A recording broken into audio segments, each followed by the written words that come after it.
ఉత్తరాంధ్ర వెనుకబాటుతనాన్ని ప్రతిబింబిస్తూ వంగపండు ప్రసాదరావు రాసిన పాటల సీడీ విశాఖపట్నంలో విడుదలైంది.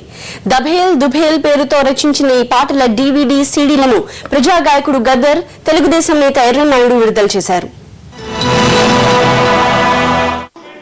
విశాఖ అంబేద్కర్ భవన్ ఓ చారిత్రక ఘట్టానికి వేదికైంది. ఉత్తరాంధ్ర అభివృద్ధి కోసం ఆకాంక్షించే వంగపండు ప్రసాదరావు, తెలంగాణ కావాలంటున్న గద్దర్ ఒకే వేదికపైకొచ్చారు. ప్రాంతీయ అసమానతలు తొలగాలంటూ నినదించారు. గజ్జెకట్టి ఆడారు, పాడారు.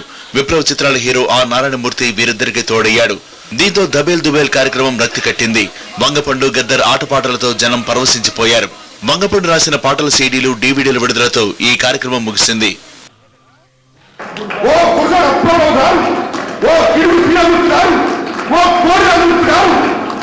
ఎంత గొప్పవాడో అంతటి గొప్పవాడు మా వంగపండు. వంగపండు మామూలు పండు కాదు, వంగపండు, వంగని పండు, ఉత్తరాంధ్ర దబేల్ పండు. భారత విమానయాన